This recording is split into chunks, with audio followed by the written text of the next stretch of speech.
Was that a good thing or bad?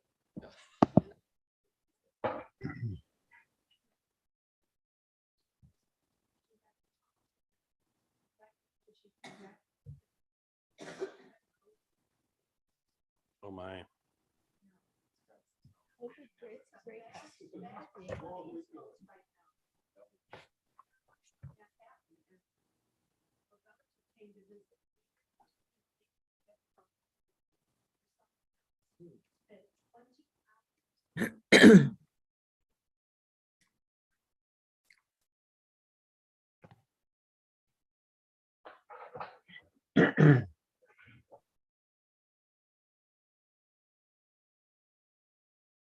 All right.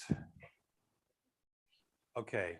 Thank you for your patience. All right. Let's go ahead and start. Can I get a volunteer who might be willing to open our? I will. I'll read. With the reading. Yeah. Thank you. Are you saying thank you to me? I sure am. Okay. When Pilate heard this, he asked whether the man was a Galilean. And when he learned that he was under Herod's jurisdiction, he sent him off to Herod, who was himself in Jerusalem at the time.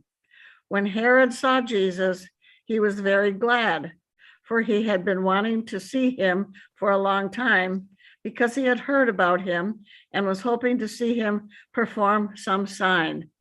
He questioned him at some length, but Jesus gave no answer. The chief priests and the scribes stood by, vehemently accusing him. Even Herod with his soldiers treated him with contempt and mocked him. Then he put on an elegant robe on him and sent him back to Pilate. That same day, Herod and Pilate became friends with each other. Before this, they had been enemies. Okay.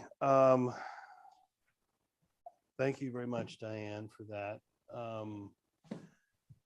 So I think you all kind of know essentially where we are in the Gospel of Luke. We're at the very end, in the midst of the trial scene that leads up to Jesus's execution, crucifixion, which then, of course, sets up Sunday, really, and Easter. We are now in, I believe this would be considered sort of the second trial scene, or third, I suppose, trial scene actually in Luke. Luke has basically 4 scenes. One of them has already taken place before the Sanhedrin. The second one has also already taken place where Jesus is brought initially before Pilate. Now there's a third one before Herod. And then there's a final scene again before Pilate.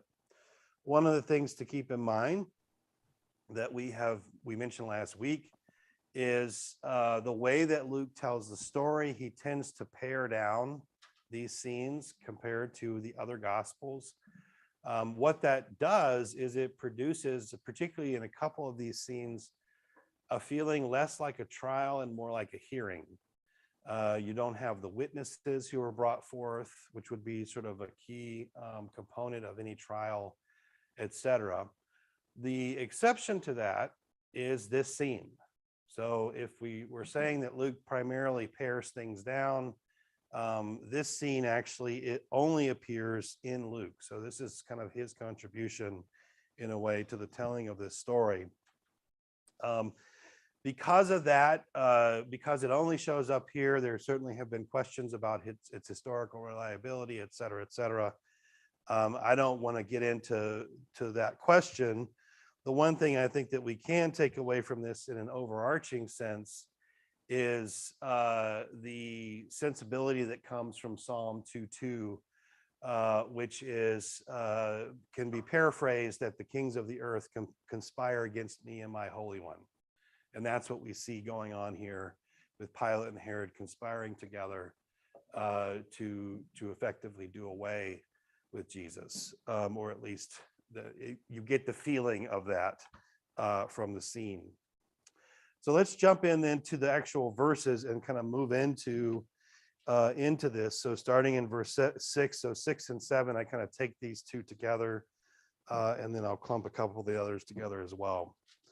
So when Pilate heard this, he asked whether the man was a Galilean. And when he learned that he was under Herod's jurisdiction, he sent him off to Herod, who was himself in Jerusalem at that time. Now, if you have your Bible in front of you, or if you have a Bible app on your phone or something like that, you will see that what Pilate is responding to is a description from the chief priests who have been bringing charges against Jesus. And even after Pilate has announced his first sort of initial verdict, which is that Jesus is innocent, I see no basis for executing this man. They further press their point, and they note that he has been stirring up the people all the way from Galilee to here. So that's where the Galilee reference comes to, and that's why sort of that becomes the justification for this. Now, I also think, though, probably the most important thing to note in this scene is the way it begins to show us the fecklessness of Pilate, right? I mean, it's pretty clear in the way that that this scene is set up, and the way also that this entire debacle, kind of finishes itself out, that Pilate is a very crafty, but also, I don't know, weak-willed. Maybe there's a few other, like I said before, feckless figure. And I mentioned here a crack in Roman justice because basically Pilate's trying to get rid of this guy, right? He's trying to get him out of his court. He's trying to ship him off to another court, and therefore to shift responsibility in this action. That comports pretty well with other actions of Pilate in other gospels. In particular, I think the most highly symbolic, which I believe shows up in Matthew and maybe John, is when Pilate washes his hands, right? And so there's this sort of washing of the hands where he's trying to kind of dissolve himself of responsibility for what is about to happen to an innocent man. All right, so Jesus is then shipped off. We kind of, the scene shifts to Herod's palace, starting in verse 8. When Herod saw Jesus, he was very glad, for he had been wanting to see him for a long time because he had heard about him and was hoping to see him perform some sign. He questioned him at some length, but Jesus gave him no answer. The chief priests and the scribes stood by, vehemently accusing him. All right, so Herod is not a new character in the story. We've already heard about Herod a couple of times in the text. We've heard that he's also, like many rulers in the ancient world, pretty ruthless and cruel.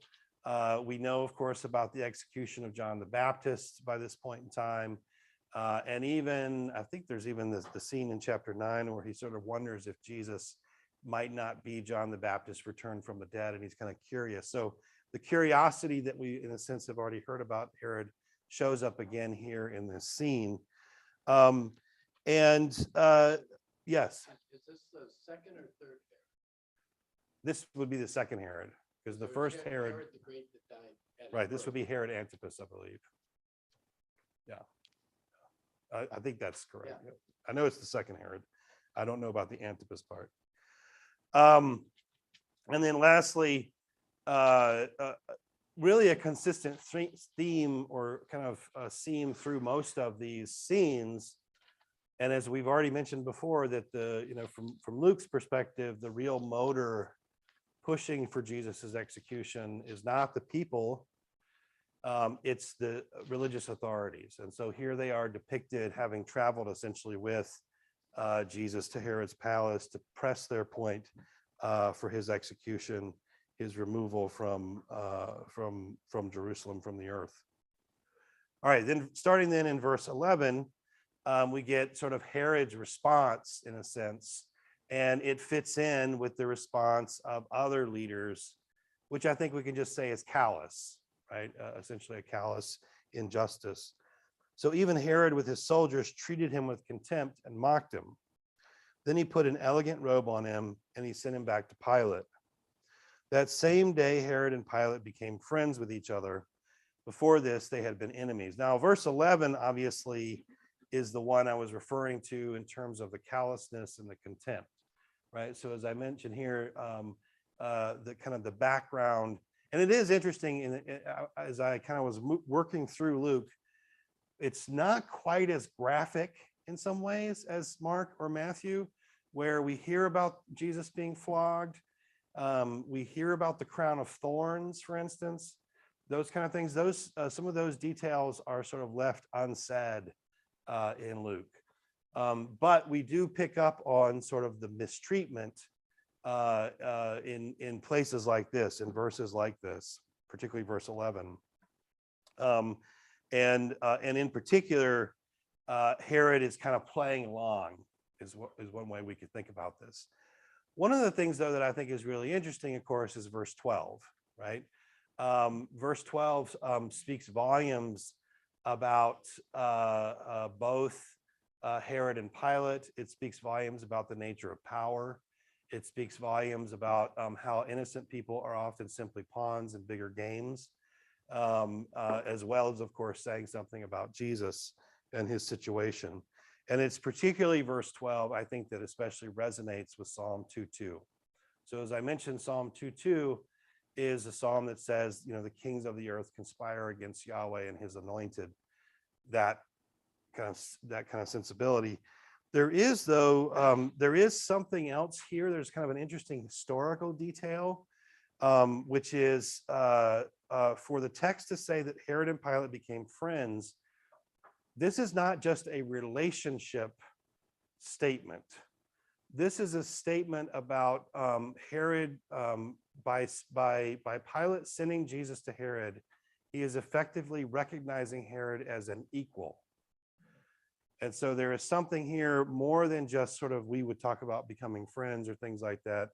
It has really the kind of political and social cachet that would go along with that. We are kind of mutual friends, or you might hear, like, at a national level, the long-standing, unique friendship between the United States and Great Britain, those kind of things that are, it's more than just friendship, being friends. There's a lot of things sort of carried on here. So and I mean, I don't know how else to state this, because it's stated so plainly, that Herod essentially performs an act of social climbing on the back of Jesus. I mean, I think that's the best way of putting it. I mean, that's effectively what happens here. Jesus's trial, or the trial of an innocent person, becomes a moment in which someone of power is able to further secure their power and to gain more power. And further identifying Jesus with the powerless. I don't know how else. I mean, it's so plain in the text. There's, commentary really is almost unnecessary, frankly. But also reminds you of the text or the proverb, the enemy of my enemy is my friend. Sure. Yes. Though in this case, I think that Psalm text is even more, at center. I like the message. It says they became thick as thieves. Oh, does it really? Can you use the mic just to speak into the? In the message that's translated about them being friends, they became thick as thieves. It captures, I mean, in a sense, it captures the essence. You kind of lose the formal part of it. And I think that's why we want to make sure we retain that there's like an actual formal recognition to some extent happening here. But yeah, that's the basic, it's kind of a cabal, essentially. That's right. Can we pass the mic back? Maybe I need to get like 2 or 3 mics. Oh, it should be on. It speaks into the online, so you can't really hear it anymore. Yeah, they're using each other. I wouldn't call them friends, although they became thick.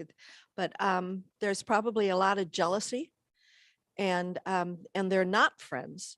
That's right. until one scratches the back of the other one and That's then, right. okay, you're in my camp. Yeah, so the language here of friendship is not what we talk about as being someone's friend.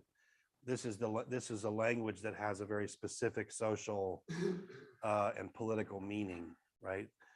In a sense, Pilate, by sending him to Herod, is recognizing Herod's legitimacy, and he's using him. That's right, to get rid of his responsibility. And Herod kind of is playing along effectively by dressing him up as a king, mockingly, and sending him back. What we're going to hear, though, of course, in just a minute, is that even in playing along, he's not necessarily saying that Jesus should die, right? And that's what we're going to hear here in just a second. You guys ready to turn to the next? Let's do that. Let's turn to the next passage. A little bit longer. Who has the mic? Okay, thank you. Pilate then called together the chief priests, the leaders, and the people, 14, and said to them, "You brought me this man as one who was perverting the people. And here I've examined him in your presence and have not found this man guilty of any of your charges against him. Neither is Herod, for he sent him back to us. Indeed, he has done nothing to deserve death. I will therefore have him flogged and release him." Then they all shouted out together, "Away with this fellow! Release Barabbas for us." This was a man who had been put in prison for an insurrection that had taken place in the city and for murder. Pilate, wanting to release Jesus, addressed them again, but they kept shouting, "Crucify, crucify him." The third time he said to them, "Why, what evil has he done? I have found in him no ground for the sentence of death. I will therefore have him flogged and release him." But they kept urgently demanding with loud shouts that he should be crucified, and their voices prevailed. So Pilate gave his verdict that their demand should be granted. He released the man they asked for, the one who had been put in prison for insurrection and murder, and he handed Jesus over as they wished. Okay. Yeah, quite a scene, right? All right, so verses 13 through 25, this constitutes the final trial scene in a way, like certainly the apex of some of the drama before we move into the actual violence of Jesus's execution, which, as I mentioned, even in comparison to the other synoptic gospels, in Luke is pretty muted. He deals with the actual crucifying of Jesus in a single verse. So he's not really interested in all the gory details, I suppose, that, like, say, a Mel Gibson movie would be. That's not actually, the scriptural authors are not interested in that. What we really see in an overarching sense, that's what this is meant to note, is that this interplay between Pilate and the religious authorities, and precisely where intent and agency lay and who fully is responsible, we can certainly mesh some of that out, but it's together they collude. And in their collusion, both justice and righteousness break down. And I'm using here particularly the notion of justice, not so much in sort of the biblical sense, but just in the simple Roman sense. Roman justice breaks down, or at least what Roman justice purported to say about itself. But so also does the righteousness of the law break down, because we're executing an innocent man. And the persons, who essentially embody these two institutions are the ones who are at the center, right? On the one hand, the chief priests, on the other hand, Pilate, right? So there's this interplay. And I think there have been many kind of theologians, preachers, biblical scholars, etc., who have put the scene and these scenes in the following way, which is simply that some of the most, I don't know, respectable human institutions together colluded in the death of Jesus. I think there's no other real way of putting it than that, in a sense. The other thing that I think, and I want to offer here, this is more of a theological point, maybe a theological meditation kind of a point, is, and I think I've kind of said this certainly last week, but it definitely bears out here, that here is Jesus, the Son of Man, and what is the Son of Man empowered and equipped to do in sort of the expectations and in the biblical text? He is supposed to be an agent of God's judgment. And what is happening? He is being judged. And so the scene here is a really powerful inversion, an attempt to completely invert. And I think this is one of the places where we can say something like the depth of sin and our resistance to God is put on display in a very, very profound kind of way. So the way I have it here, right, the Son of Man, God's royal agent, meant to execute judgment, is now mockingly dressed and suffers a judgment of injustice. And that really is the whole. I mean, I don't know. There are other ways certainly of mentioning and describing what's going on here, but this is one that I think is worth sitting with for some time, perhaps. So starting in verse 13, as it says, Pilate then called together the chief priests, the leaders, and the people. Excuse me. So Jesus is returned from Herod. We know that he was sent away, etc., by our verses in just a moment ago. Pilate now, reconvenes basically the group that he had thought he had freed himself. He thought he had gotten out of it by sending him off. And the one thing I think is very important to note is that this is the first time in Luke's telling of these scenes where the quote unquote people show up. Remember, one of the main things that we've noticed, particularly in the way that Luke understands the story, is that Jerusalem is divided. And that in a sense, if someone bears responsibility for the execution of Jesus, it's primarily the leadership and not so much the people. Now that line is blurred pretty significantly. And there are going to be places where it says they, like they shouted, and the clarity about who they is not clear, basically. So I do want to keep one thing in mind, of course, which is twice, and I only mentioned here once in Acts chapter 3, twice the apostles will say when they are preaching to people in Jerusalem, you and your leaders put Jesus to death, but we know you did it out of ignorance. So as we think about this, even the way, like the story, the retrospective kind of turning back, there's a certain sense of like, you don't know what you were doing. And of course, this is the gospel that features that word from the cross. Father, forgive them, for they know not what they do. So that's an important element also for Luke. And it's not just something that's given to the people, it's also something that's given to the leadership.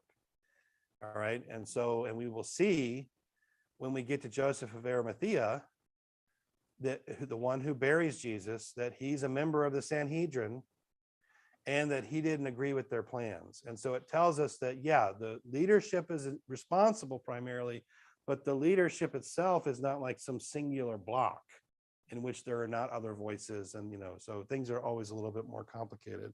And I think Luke does the best you can to make that clear to us while still maintaining sort of the drama of the story. All right. So Pilate then recalls everyone, and now the crowd, sort of the players have expanded, and we've kind of reached sort of the final moment in terms of this I don't know if it's a trial. I guess it's a trial of injustice, really. And he said to them, "You brought this man as one who was perverting the people." Think about that. Perverting the people. That's the charge of sedition, basically. So not the messianic claims, not the claims about being a king, it's the sedition charge. And I think that's important. And here I've examined him in your presence and have not found this man guilty of any of your charges against him. Neither has Herod, for he sent him back to us. Indeed, he has done nothing to deserve death. So Pilate effectively, and the commentators for the most part are united in this, that the grammar here that's used is a pretty highly formal grammar that indicates that this is Pilate rendering a verdict. So this is like a judge basically putting in a verdict, all right? Which of course then makes the rest of the story all the more incredible because a judge has already rendered a verdict and winds up completely throwing it out and going in a different direction in only a few moments. This also, by the way, is the second time that Pilate has said that Jesus is innocent. This is not the first time, this is the second time. Now he has brought in and kind of, appended to that Herod also. Herod didn't say that he thought it was innocent, but certainly Pilate has inferred that. So what are we left with? I think this is important. We're left with the idea that the proceedings, the sort of procedural element of Roman law has actually done its job. And what have they discovered? They've discovered that Jesus is not worthy of death, like that he does not deserve to die. But of course, law is always about more than simply mechanics and procedures. It's also about people, or at least that seems to be the way that kind of the story at least unfolds. So we then get this, I think, very strange verse 16. I will therefore have him flogged and release him. To me, this is another place where you kind of have to scratch your head and say, okay, Pilate is not a good character in this. He's not just an innocent guy who gets caught up because the crowd is pressing on him. He's just declared Jesus innocent and is basically still going to flog him. And flogging, by the way, one scholar said about 50% of people who experience a flogging died from being flogged.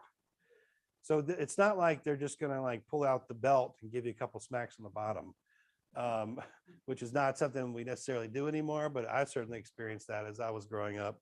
And I'm sure some of you experienced that, or you know what that might be like. So Pilate then ordering that Jesus be flogged is another sign to us, in a sense. Like if we didn't know where this was going, it would still be a sign to us that things are not necessarily on the up and up.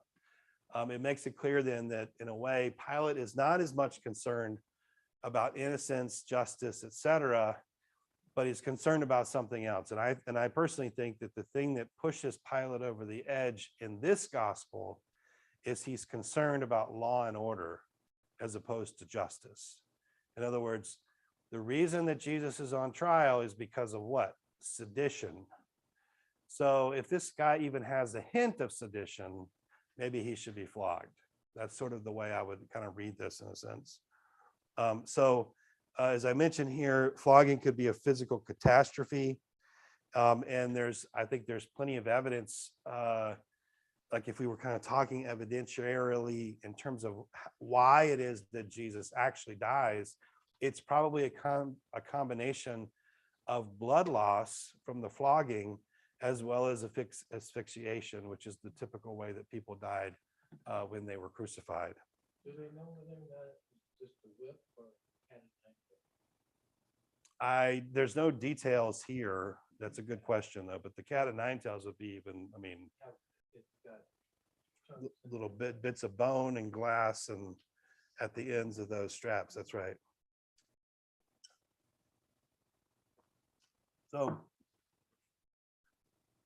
So lest I suppose what I would say is we've seen this kind of this sort of the mechanics of the system, render an innocent verdict in a sense of Jesus, but lest we kind of get too far down the road and think that what Luke is trying to do is exonerate Rome in the person of Pilate, like that is made clear that that's not actually the case. right? He's more than happy to mete out punishment, even when it's not necessarily deserved. All right, let me move us then into the second. Can I ask a question? Yeah, go ahead. Couldn't you say that Jesus was not guilty of Roman law or sedition, but he was guilty of Jewish law? Blasphemy. Sure, and that's actually one of the things that they try to they I think particularly pursue for him in one of the other gospels. But that would not necessarily mean that the Romans would execute him, or that the Romans would even mete out. In fact, there's another, excuse me, I think it's in John, where Pilate says, "Go and try him according to your own law," and they say, "Well, we're not allowed to do that," which is of course false. Actually, it's actually historically false. Other question? That's a good one. Jeff Pope, you got a question back there or comment? Hold on, pass it back. Jeez, can't you sit? There's a thing keeps running through my mind, this whole thing is kind of as current as today's newspaper, because when the Supreme Court verdict on Roe versus Wade kind of leaked out, suddenly there's demonstrations to try to get the justices to reverse that. And Justice Clarence Thomas said over the weekend in a speech, we're not going to reverse ourselves just because a bunch of people demonstrate. So, Yeah, I mean, sure. I mean, that obviously the contents are no, the very content different. is different, but I but mean, the it's sort of of people structure. trying to demonstrate to get the legal system to change its verdict. Yes, I think there are some similarities there. Yeah. Christian, Hold on for just 1 second. I got someone here online. Go ahead. going back to verse 13, where you talked about Luke expanding the guilt beyond the leadership to include all of the people in the injustice against Jesus, just makes me think of how the beauty of what Luke has written here is to help us understand our own complicity in the crucifixion of Jesus. And it reminds me of the Holy Week hymn, Ah, Holy Jesus, which has the line, "'Twas I, Lord Jesus, I it was that crucified, or I denied thee, I crucified thee." And so I just think that one picture is just a reminder again that this isn't just a story of the past. It isn't just a story of the leadership of Jerusalem in that time. It's the story of all humanity and the need for a savior. Yeah, yeah, that's a great. Those are great points. And I didn't get a chance. Do you have your interlinear? Is the word there aklos or laos for people? I think that's right. And I think there's been actually quite a lot of sort of reflection on this text around sort of the psychology of mob gathering, like the psychology or group, I guess we would call it group psychology, right? That oftentimes people will do things in the context of a group that they would never do individually, right? So I think that's a component. I think your component that everyone is complicit, right? Which is kind of what you're saying, Heather, is right. That no one, in a sense, really resists. And I'm going to come back to this actually in verse 25 in just a minute, because that's another passage that, especially in terms of sermons and reflections on this scene, has been quite powerful in that regard. While you're looking that up, I'm going to move forward. So it's laos. Okay. Yeah, I was going to say if it's so. In the Greek, there are two different words for people, or like one of them has clear connotations of mob, which is aklos, and then the other is laos, which is more, that's where the word laity comes from. And so that one does not necessarily carry those same connotations. And so I wondered if that was, which one was being used there, but it sounds like it's laos. All right, I just realized, so, okay, so I don't know if you guys noticed when we were kind of moving through that there is no verse 17. And I did not have a chance to even look up. Let me just pull this up here. Does somebody have that in there? Maybe you have it in your notes.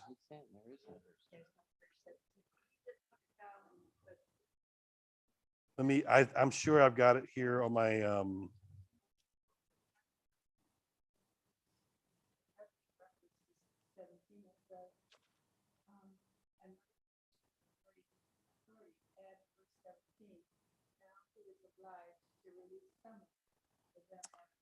That's right. Okay. So this is the claim about this practice of every Passover, the prefect of Jerusalem releasing a prisoner to sort of quell some of the anxiety. And I mentioned to you before, Passover was a particularly kind of crackling possibility time for violence, etc. Great question. Right up here on the screen. Basically there are significant numbers of manuscripts, like I think it's over half, that do not include this verse, and so that's one of the reasons why it's out. And just remember that verses, like original manuscripts didn't have verses. That stuff is all pretty much kind of Reformation, and well, I suppose there might be some earlier than that. So if something, for whatever reason, came from a manuscript family that included that verse, and it turns out that we've kind of been able to go back and reconstruct and figure out that that doesn't actually belong there, it feels weird to jump from 16 to 18, but that's kind of what's happening there. Christian, What? do you have verse 17? Can you read it? Yes. Please. Well, we read it out loud, but we did not use the mic. Well, that didn't help. I know. You're gonna keep me always on my toes with sound. Okay, so verse 17 reads, "Now he was obliged to release someone for them at the festival." Okay. So that's what we're talking about. Yeah. Yep. All right. So as I mentioned here, so in the second thing is that there's also not a ton of historical evidence even for that practice. So if we were in a different gospel where that thing shows up, that actual verse or that notion shows up, we would still also want to, we're not entirely sure if that's actually what happens, but either way. So then we'll jump into verses 18 and 19. Then they shouted out together, "Away with this fellow, release Barabbas for us." This was a man who had been put in prison for an insurrection that had taken place in the city and for murder.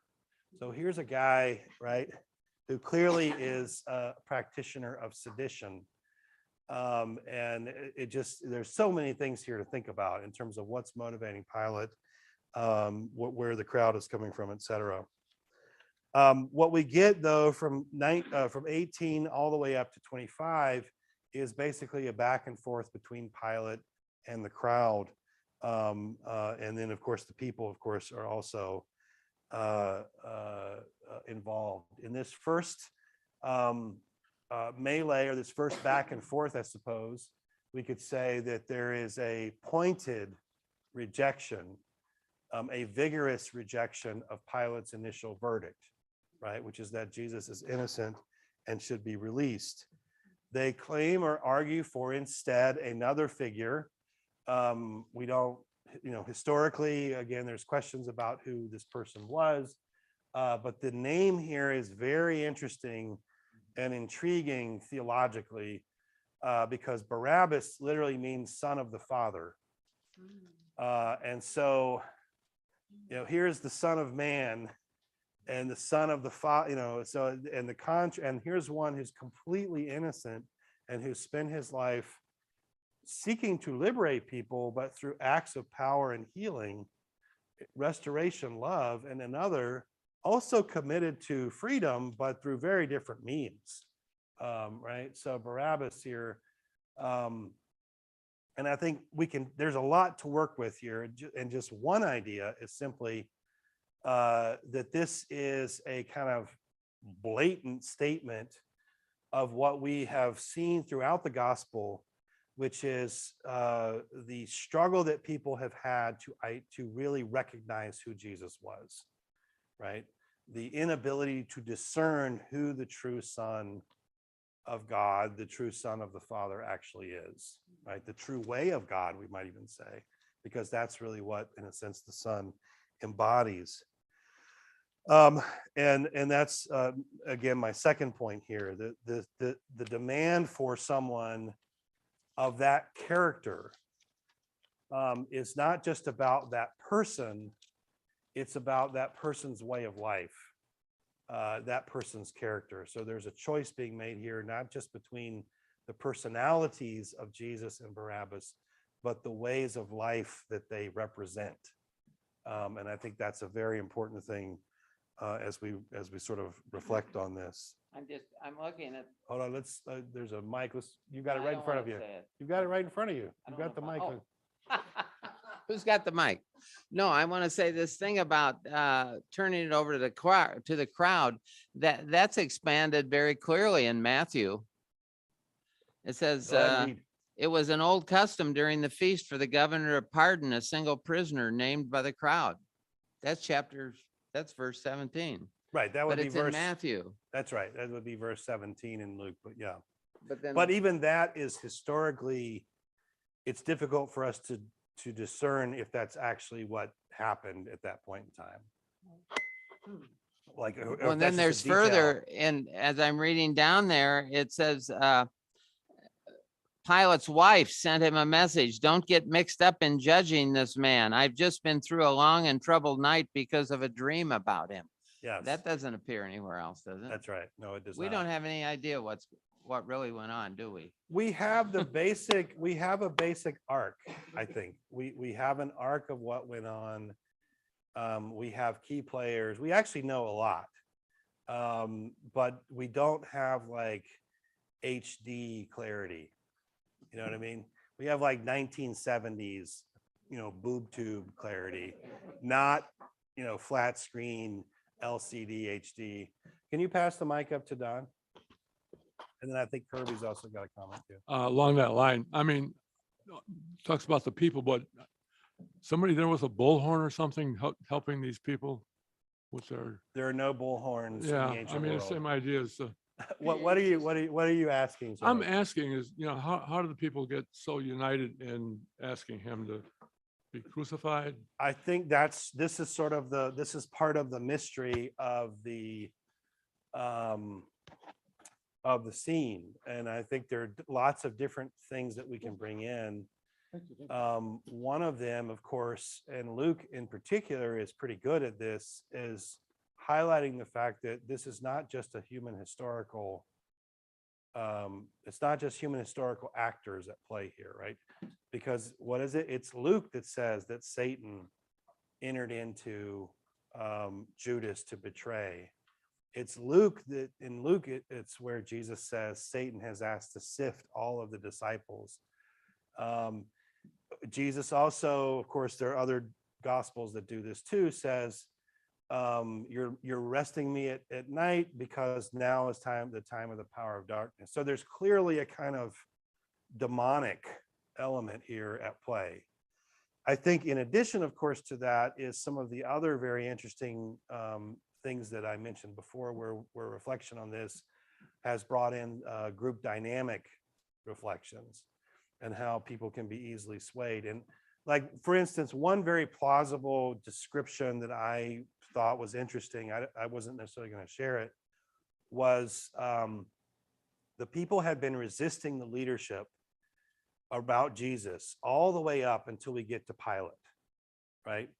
But once the leadership sort of puts the stink of possible sedition on Jesus, the crowd might have decided they don't want to deal with that. And so they kind of draw back. That could be one plausible explanation.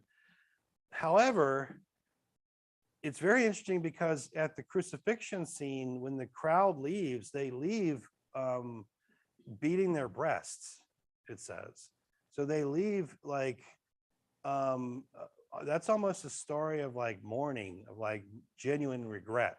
So very, very clearly for Luke, at least, he does not believe that the crowd is primarily responsible, but it's more that they're manipulated. So I mean, I think those are kind of different things that you could put in there. Yeah. Kirby? We've gone back through a number of chapters as Jesus came to Jerusalem. And much of his early ministry was all up in the northern part of the country.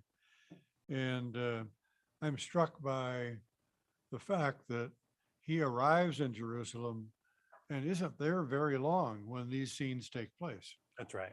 And so how does the crowd get all fired up? As you said, the city was divided and that there were the Jews and then the non-Jews. Well, no, not non-Jews. They're not Right. Jews and not, it's the Jewish leadership and the Jewish people. Gotcha. That's the I'm division. sorry. And so all of a sudden you've got this crowd out there, and that's the way it was depicted in the movies about the scene and so forth. And I'm struck by the fact that it's his reputation that preceded him rather than his ministry, because he really wasn't ministering in Jerusalem very long. Yeah, not at least in the way the synoptics tell it. I mean, Yeah. in John, Jesus takes 3 different trips to Jerusalem. In the synoptics, it's only one major trip. So, yeah. Let me move us forward if it's okay, because I just looked at the time and then I looked at the number of pages left and I realized, boy, we might have to meet again. All right, so starting again in verse 20, then Pilate wanting to release Jesus, addressed them again. But they kept shouting, "Crucify him, crucify him." A third time he said to them, "Why, what evil has he done? I have found in him no ground for the sentence of death. I will therefore have him flogged and then release him." All right. Yeah, so this is one of those places like Heather, you had mentioned,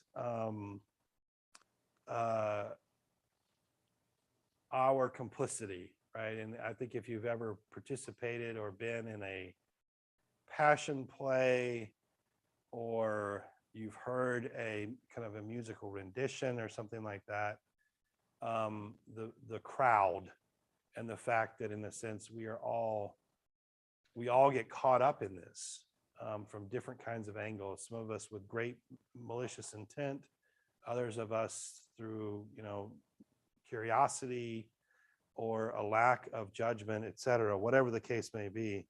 But you get this sense here of back and forth between Pilate and these folks that we're heading towards a complete breakdown. We already have the cracks of that breakdown because Pilate has already determined that he's going to punish an innocent man by having him flogged. And then we get to verse 24, which of course is the denouement of this whole set of scenes. So Pilate gave his verdict that their demand should be granted. He reverses his decision. He released the man they asked for, the one who had been put in prison for insurrection and murder, and he handed over Jesus as they wished. So, before we get to the Clement, emotional, I suppose, this really also this scene, this figure of Barabbas, whom there's a lot of interesting tradition, has become a place for great reflection about what is it that Jesus did. And in fact, the description here of someone whose heart orientation is towards violence over again, that Jesus took his place, right? I mean, that's effectively, I suppose, what we could say in terms of sort of a devotional reading of this. Can I ask a quick question? Sure. I just was writing words down and look at how close resurrection and insurrection are. what does that word mean? Rising, I guess? And so putting the re in front of it versus putting the in. Well, I guess IN? I'd probably want to look at the Greek to see if there's some connections there in Yeah, I terms of just just, thought that's sure. kind of interesting. 'Cause one guy Well, I was mean, accused of insurrection, the other one was The- accused of resurrection. Yeah. I mean, I do think that there is a way of talking about resurrection as itself a kind of insurrection within sort of an order organized around death and power. Yeah, I mean, essentially, it's like a revolution, right? But of a different order, right? Of a different kind. So here, I think the point I've been kind of trying to make, it seems to me, and I think the way that all the gospel authors tell this story it's quite productive for different ways of thinking about what's going on here. The way I think about this with Pilate is he's not that concerned with innocence and justice. He is concerned, however, with keeping the peace, quote unquote. So law and order winds up prevailing over against actual justice because he wants to keep the peace. And as I mentioned before, Passover, just historically speaking, was indeed a time, especially during this period of general unrest. And then I mentioned here, right, Barabbas, right? A place to think about who is Jesus for us, right? That he took our place in a sense, or he did this on our behalf, is another way I think of kind of rendering this or thinking about this question. So this has certainly been used as a way of talking about humankind in general. Calvin certainly loved, and others love to talk about the criminal heart that we all have, that we all sort of function with, and that we all need to have replaced, redeemed, etc. All right, let me move us then into the next scene. Can I get a volunteer who's willing? Kirby? I got this, I might as well. All right. As they led him away, they seized a man, Simon of Cyrene, who was coming from the country, and they laid the cross on him and made him carry it behind Jesus. A great number of people followed him, and among them were women who were beating their breasts and wailing for him.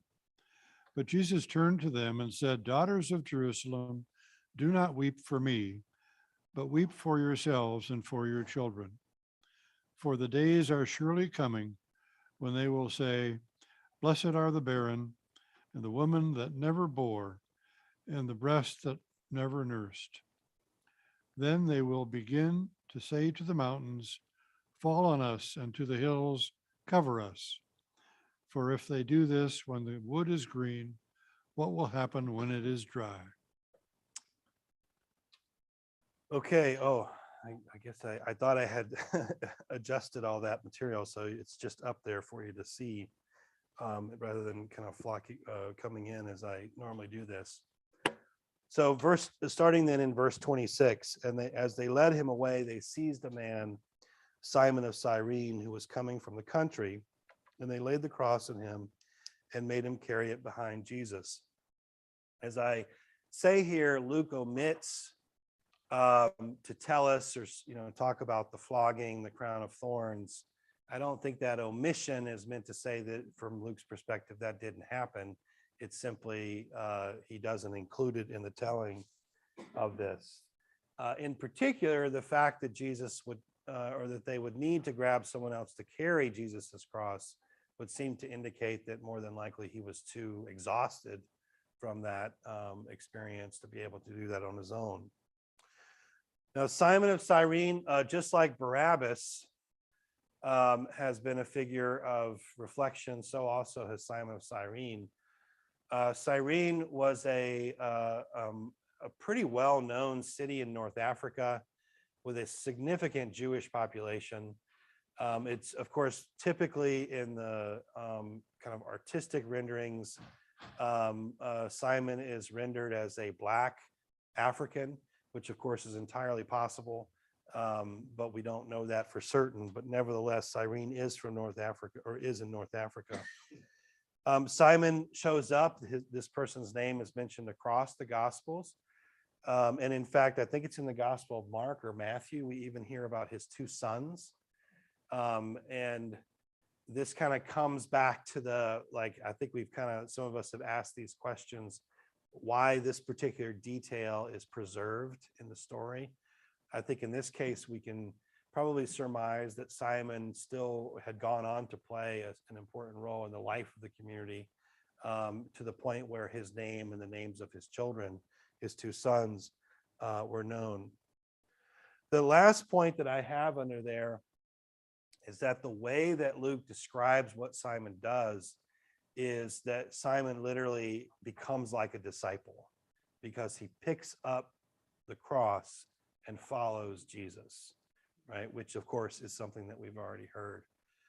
So the moment of Jesus's death, the kind of dramatic, or the kind of moving closer and closer to that moment, we are already seeing potentially what the fruit of that, I suppose, might be. Others who are willing to enter into Jesus's way. Then starting in verse 27 or 27a, I have here, a great number of people followed him. And then I just kind of pause there. And I mentioned here a great number of people. This obviously, again, brings in the people dimension that we've talked about. It's very interesting. You spend a lot of time with these kind of, in scripture or with some of these texts, and you don't always recognize all of the details. But if you ever, there are some artistic renderings that make it feel like this is kind of a sparse scene. There's only a few people there. Well, with Luke's telling, it sounds like there are a lot of people. I mean, there are a lot of people there. And in fact, it even says that Jesus's acquaintances are there. And so I was like, I need to stop saying that all his disciples abandoned him, because they don't, because his acquaintances show up at the crucifixion. And of course, the women are there as well. And we'll come back to that in a minute. But these little details, like, we've compressed all the gospel stories essentially in our imagination into one. The one thing that I did also want to mention here with this great number of people is that crucifixion is a process. It wasn't just the nailing you in and hanging you up. There was an entire kind of dehumanizing process that preceded that. Getting hung on the wood was the final thing. But if you were sentenced to die by crucifixion, you were going to be beaten, spat upon, ridiculed, harassed by men, women, and children as you went from wherever it was that the verdict was given all the way to your death. And the reason is because crucifixion was understood symbolically to be the death that is rendered to someone who is not fully human. So this idea of a whole crowd following Jesus is not just out of curiosity, it also fits in with what we know historically about how crucifixions themselves worked. And of course it fits, right, with this sense of Jesus being fundamentally dehumanized in our rejection of him. And of course, in the context there of their rejection of him. Then we get this very interesting, this only appears here in Luke, by the way, starting in 27b. And among them were women who were beating their breasts and wailing for him. But Jesus turned to them and said, "Daughters of Jerusalem, do not weep for me, but weep for yourselves and your children. For the days are surely coming when they will say, blessed are the barren and the wombs that never bore, and the breasts that never nursed. Then they will begin to say to the mountains, fall on us, and to the hills, cover us. For if they do this when the wood is green, what will happen when it is dry?" All right, so just a couple of, obviously this is somewhat enigmatic, but it's not that enigmatic saying. But number one, Jesus is being dragged to his death, and he still has the sort of wherewithal to speak as a prophet. And that's essentially what is going on in this scene, which is in keeping with the way that Luke has described Jesus, basically from the Lord's Supper, that Last Supper scene, all the way through. I would say that in Luke's rendering, there's a little bit more serenity in a way in how Jesus is portrayed when you compare his telling to the telling of others. The second point I want to make here is the women. There's a distinct possibility that this is in reference to professional mourners. And we know that there were professional mourners in the ancient world that people hired for different reasons. Why would professional mourners be here? Probably I thought the best, most plausible kind of explanation based on some of the historical data was that if you had a relative that was condemned to die by a crucifixion, that is, they were so bad that they were going to be fundamentally treated in that they weren't going to be hanged or beheaded or whatever. There were lots of other ways to kill people, but you were going to crucify them. For you to show emotion at their death might implicate you. And so what would you do? You would hire someone else, right, who might be able, in a sense, to show that emotion. So that would be one of the reasons why you would have a professional mourner. Whatever the case may be, I think what Jesus says to them is pretty straightforward, which is what you're seeing in me being dragged away, an innocent person being treated this way right now, while essentially things are relatively okay. When things get really bad, what do you think is actually going to happen to the innocent? It's going to be much, much worse, right? So he's talking effectively here prophetically about the fall of Jerusalem, right? And so what happens at the fall of Jerusalem? The Romans siege the city. And that decision for the city to resist the Romans, these are decisions being made by people way up here at the top, right? But their decisions are going to do what? They're going to affect everybody, right? I mean, that's kind of the way. So here's Jesus saying, none of that's going on right now. The wood is green and they're still treating innocent people like me like this. What do you think is going to happen when it's actually really, really bad? You're going to wish you had never had children. You're going to wish that the mountains would fall on you because that's how bad it's going to be. And we do know that there are plenty of cases in the ancient world. And I think actually the point I'm about to share with you did happen in the context of one of the Jewish wars. But there are stories of people eating their children. Right? That's how they get that hungry. So the situation gets very, very dire, bad, horrible, etc., and affects people.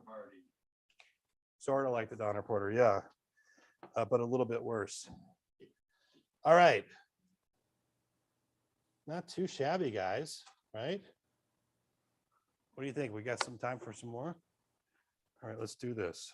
Get as far as we can. Who would like it? We give it to Judy?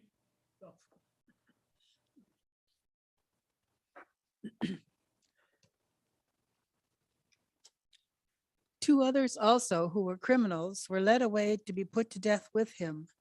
When they came to the place that is called the Skull, they crucified Jesus there with the criminals, one on his right and one on his left. Then Jesus said, "Father, forgive them, for they do not know what they are doing."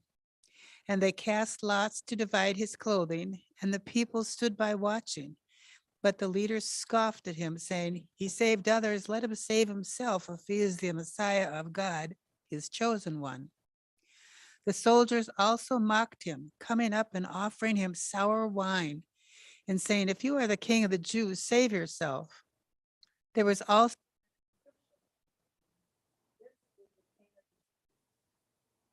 one of the criminals who were hanged.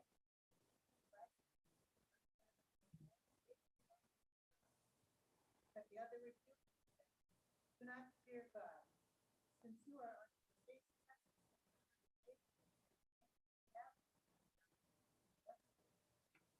We are getting what we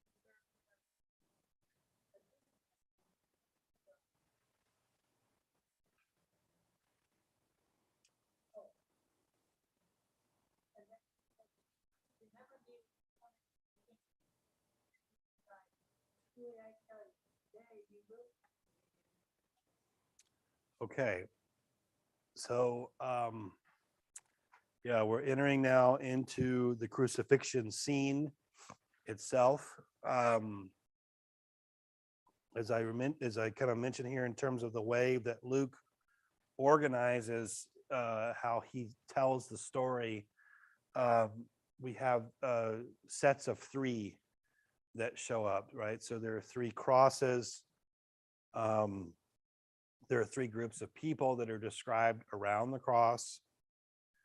There are three different sayings of Jesus that Luke preserves. And then there are three different responses to Jesus. One of the things that when I was kind of reflecting on this scene and preparing notes, I was reminded of is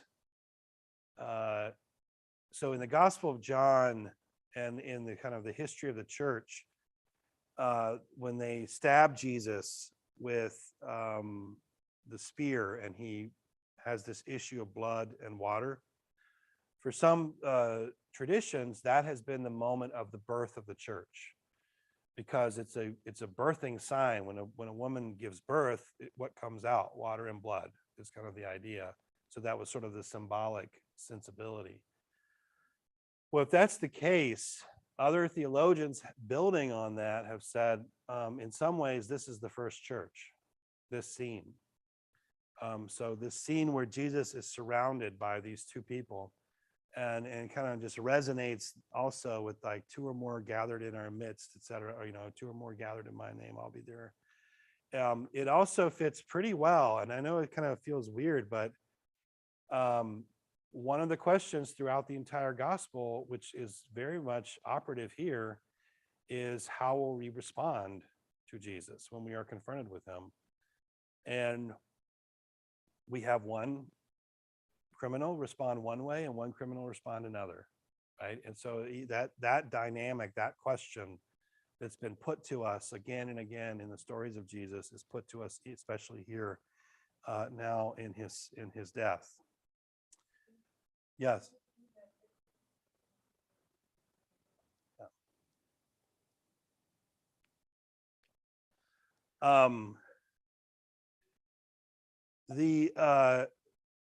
The other thing to note, and I think this is really important, is that the gospel authors are not overly interested in gory details.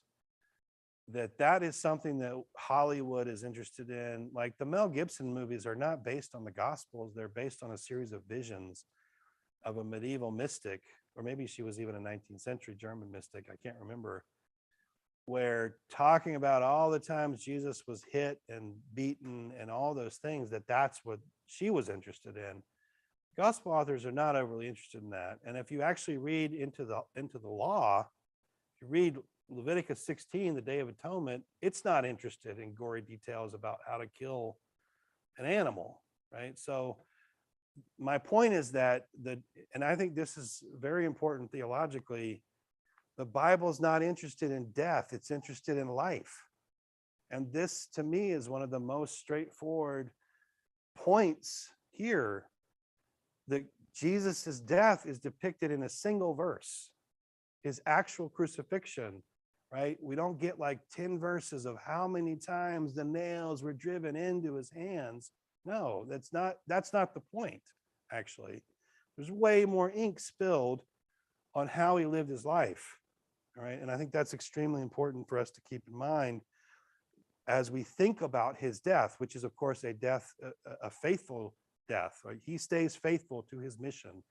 That's what makes his death important. And we can say that, of course, because he's raised from the dead.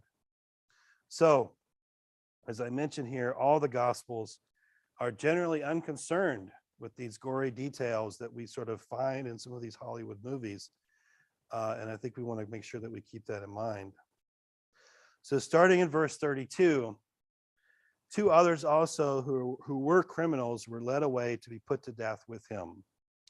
When they came to the place that is called the Skull, they crucified Jesus there with the criminals, one on his right and one on his left.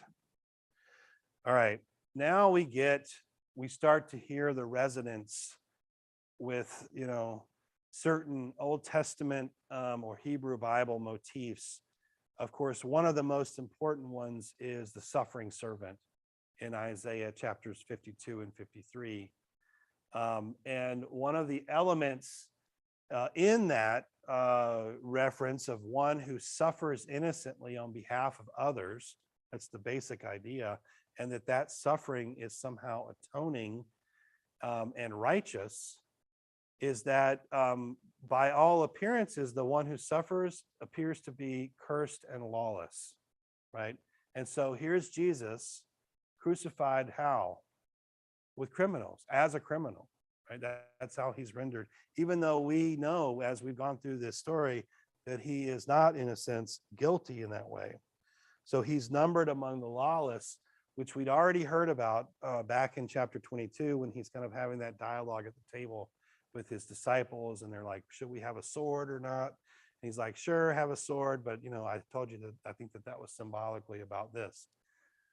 So this is, he's numbered among the lawless, he dies as a criminal, but it's not a criminality that was confirmed by the law, it's rather a criminality confirmed by mob rule. And I think that's significant for us to keep in mind.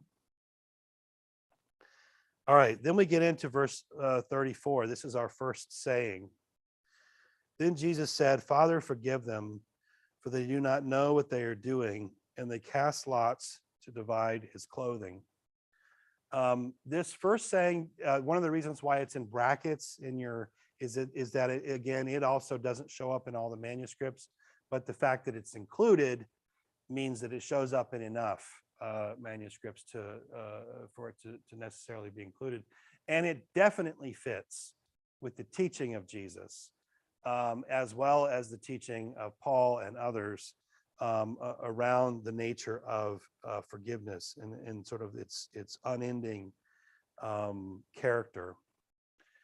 So Jesus, the first thing that he says from the cross in Luke is a word of forgiveness, which is, of course, a very powerful, as we think to ourselves about what does it mean that Jesus died for us, for me, for the world.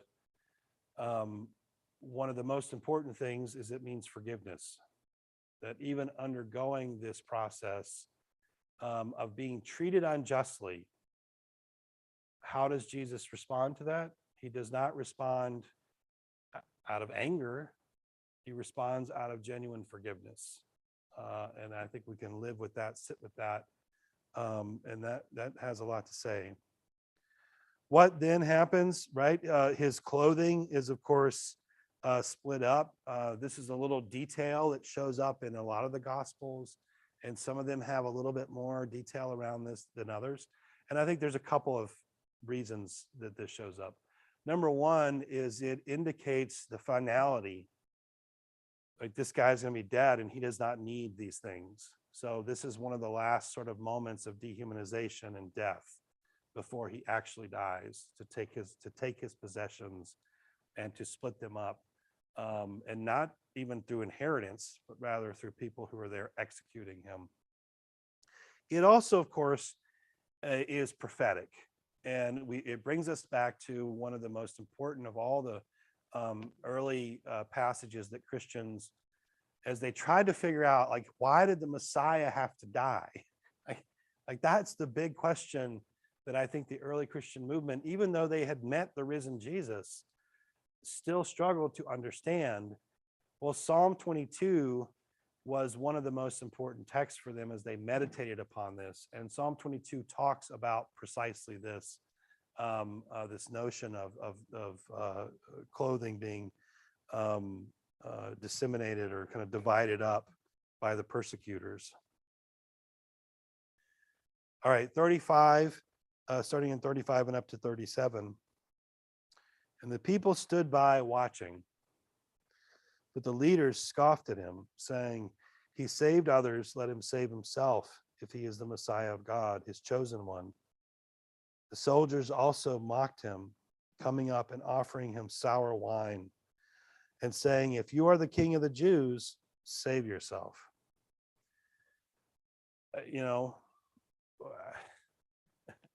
I feel like some of these passages you just read and you don't, what can you say? What else do you say? The basic pattern that we've seen of opposition to Jesus continues.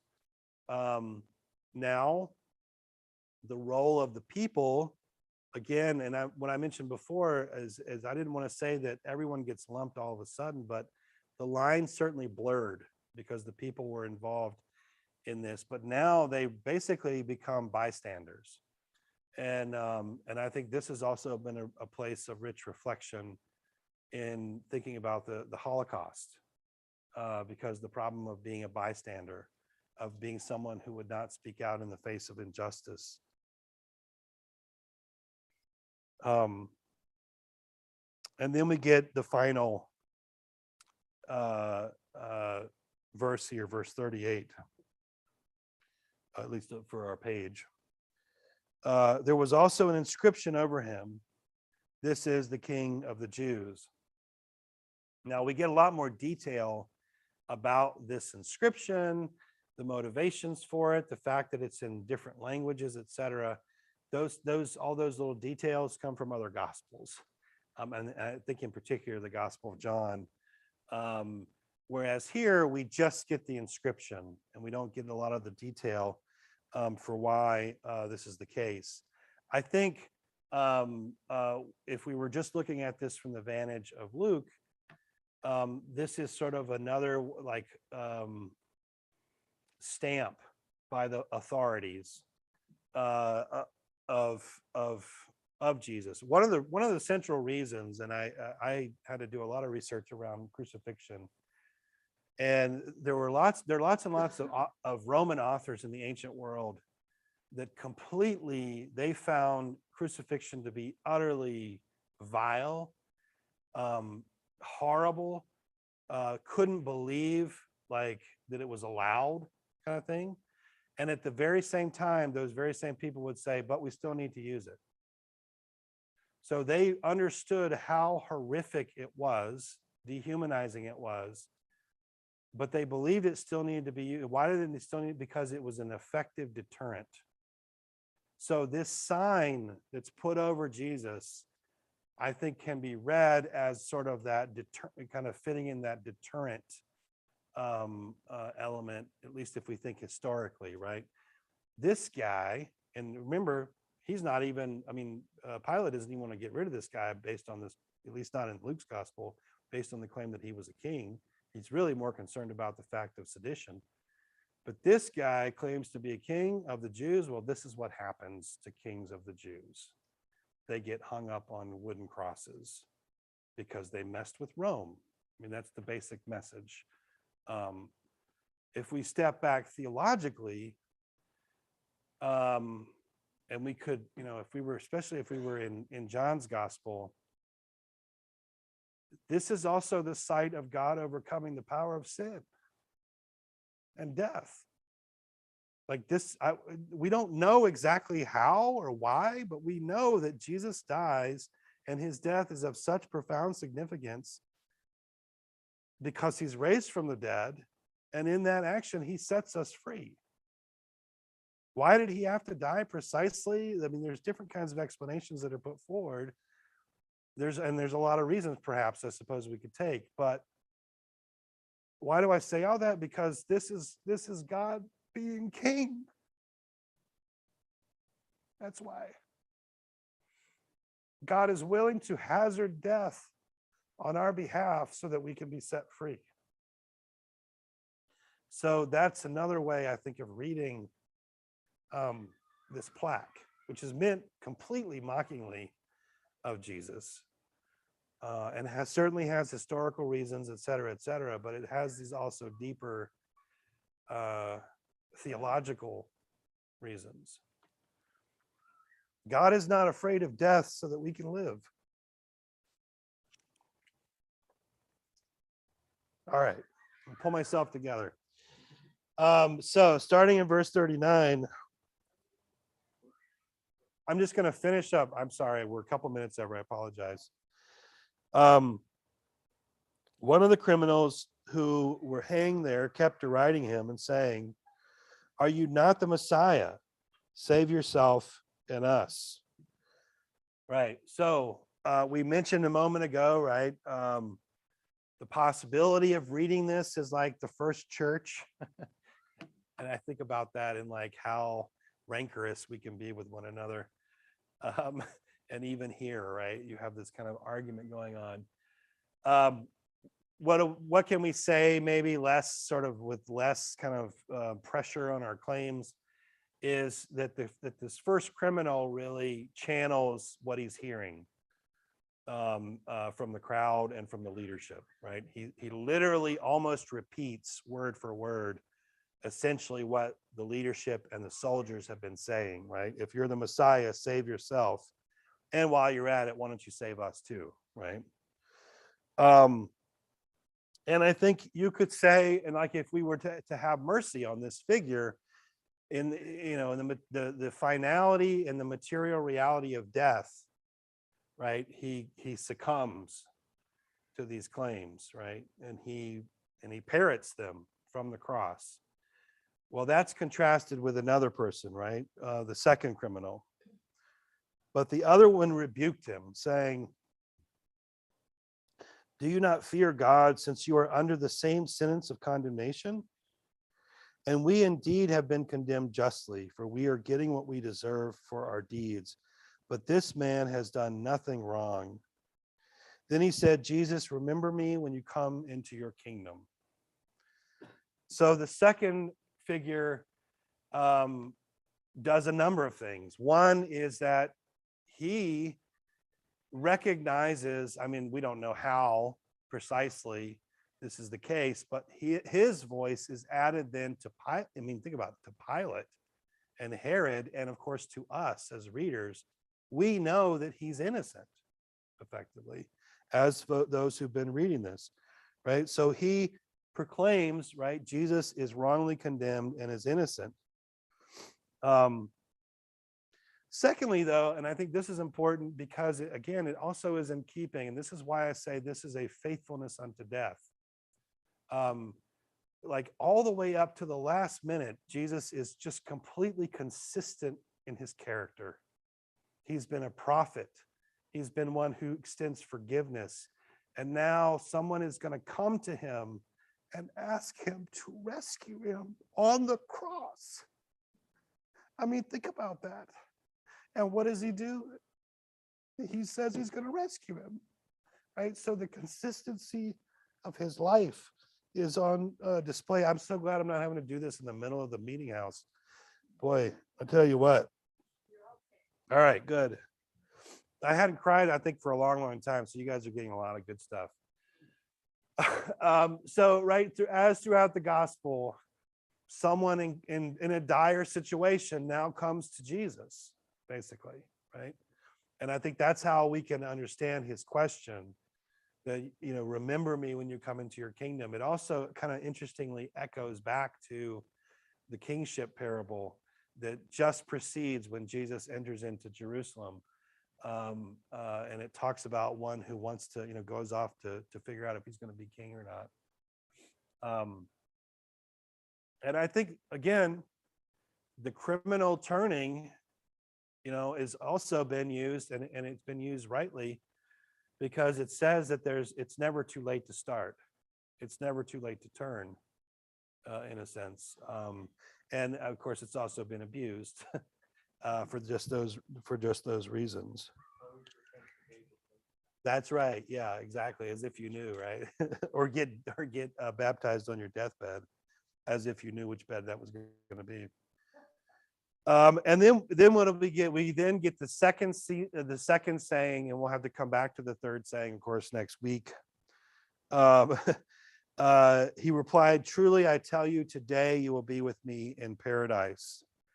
Now, this is very interesting because we've just gone through a series of trial scenes in which Jesus has either refused to answer questions put to him or has answered in ways that are ambivalent at best.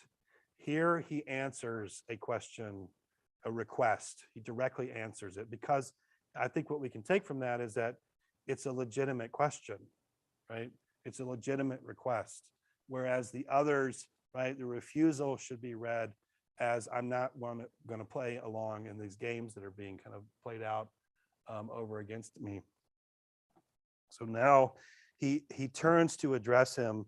And I mentioned here that the way that he answers him even makes it sort of, it kind of gives the scene the aura of a king responding to one of his subjects, right?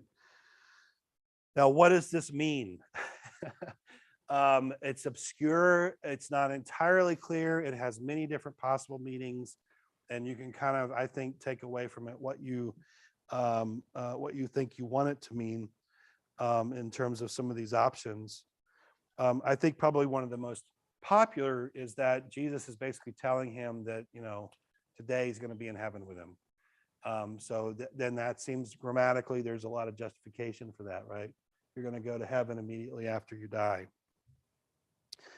For others, it is a moment of Jesus kind of effectively ratifying this man's witness that what is unfolding here is the final expression in Jesus's life of the kingdom of God, of God's kingdom being one that is willing to hazard death on behalf of others. That's the second option. The third option is that this is a reference especially to Jesus's resurrection. That in his resurrection, I don't know, I think some combination of the first one with one of these others might work best, because there is an actual address to this man and there is an attempt to deal with his concerns.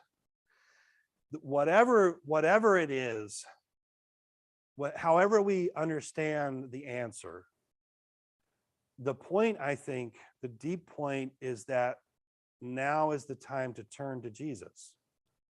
Now is the time to address Jesus, right? That's ultimately the point. Right now, this person in this situation is turning. Like, that's the reason, in a sense, it seems to me. Like you said, you don't know, right? Today is the day, and we've heard that sense of urgency throughout the Gospels. So Jesus says, right, today you will be with me in paradise. So that sense of now, the need to turn is, it seems like, front and center. Okay, you have been so patient. We've gone over. 2 seconds. Okay.